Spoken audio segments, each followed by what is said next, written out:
Një vatër e re zjarri është përhapur sot në atarin e komunës së Egonocit, gjithsesi mbi fshatin Kopanici. Zjarri ka filluar nga fshatrat e Shkupit, Bojan dhe Radush, ndërsa mbrëm gjatë natës ka përfshirë edhe rajonin e komunës së Përvenicës.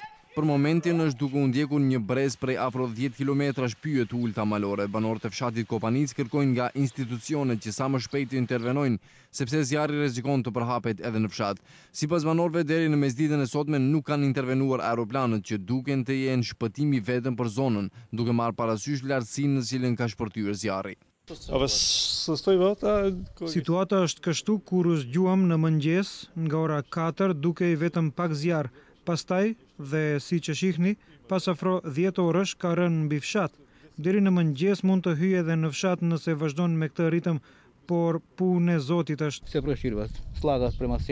Shpejt po përhapet, do të na mbërri në fshat.